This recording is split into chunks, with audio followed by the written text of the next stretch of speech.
Hello, everybody. Welcome to our 5-minute daily devotionals for today.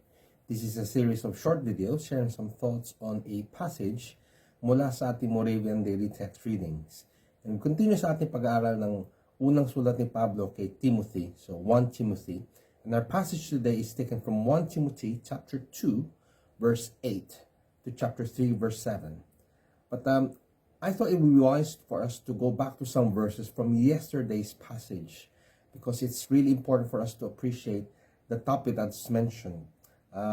So, going back to a passage, a part ng passage natin from yesterday, we see in verse 17 of chapter 1 how Paul describes Jesus.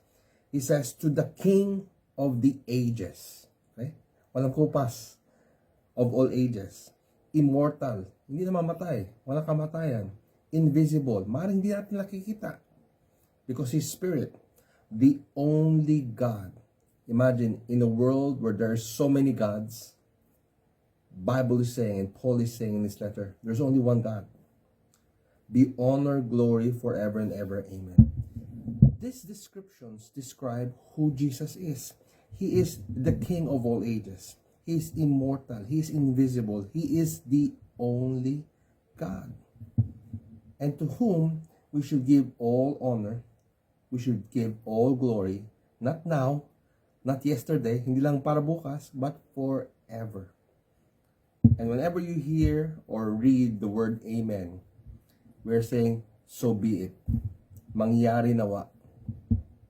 We are agreeing with what Paul is saying here when we say amen to the God who is immortal, invisible. Be all honor and glory to Him.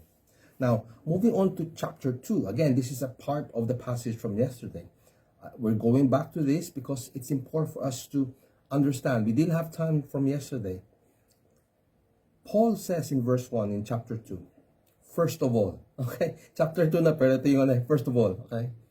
I urge that supplications, prayers, intercessions, and thanksgiving be made for all people. Not just a few, not just the people yung malapit sa'yo, hindi lang yung mga tao na mabait sa'yo, but for all people.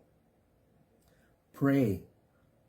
Offer supplications. Yung nagmamakaawa ka ba? Intercede, ikaw mamag-itan. And give thanksgiving for all people. Magpasalamat tayo para sa lahat ng tao. For kings, and he even specifies a particular group of people, for kings and all who are in high positions, in authority, that they may lead a peaceful and quiet life, godly and dignified in every way. Paul is appreciating how important the roles are of these people. Kings and people in high positions have influence over a large number of people. That's why we need to lift them up. Kailangan natin sila itaas sa panalangin. Hindi lang pag maganda yung ginagawa nila. Lalo na, sa totoo lang, kung hindi maganda yung ginagawa, we should pray for them. That they would live a peaceful and quiet life. And the reason for that is for them to understand that they should not be distracted from what God has called them out to do, which is to lead and serve the people. Paul goes on to say in verse 3, this is good. Ito'y mabuti. And it is pleasing in the sight of our God, who desires all people, kings and rulers included, to be saved and to come to the knowledge of the truth. Part ng ating panalangin para sa mga pinuno natin, maging sa lahat ng tao, na sila ay maligtas. Yan ang kalooban ng Diyos. That is the desire of God. For there is one God, verse 5, and there is one mediator between God and men, the man Jesus Christ. There's only one God. Siya lang dapat natin lapitan sa panalangin. At isa lang ang namamagitan between man and God. No other than Jesus Christ Himself. So when we offer prayer, we direct our prayers to Christ. We direct our prayers straight to God. We don't have any other mediator needed to lift up our prayers, supplications, and intercessions. We offer it all up to God.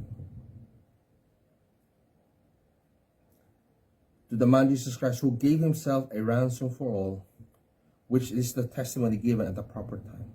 Now, from today's passage, we go to verse 8, and this is important, and I will close in here. I desire that in every place the men should pray, lifting holy hands without anger or quarreling. Have you ever experienced na gaano man tayo katindi sa ating panalangin, may mga panalangin hindi pa nasasagot? Marahil, and this is just a possibility, that we are harboring anger and that we are quarreling amongst ourselves. Discord and disharmony is a hindrance to answered prayer. If we are to lift up holy hands to God, receive answers to our prayers, we must do so without any anger or quarreling in our hearts. I pray that we would grow in our prayer lives, that we would desire to lift up all people to Him, our one true God, for He is willing and able to do exceedingly abundantly, far above what we ask or think. May God bless you as you live out and follow God's word.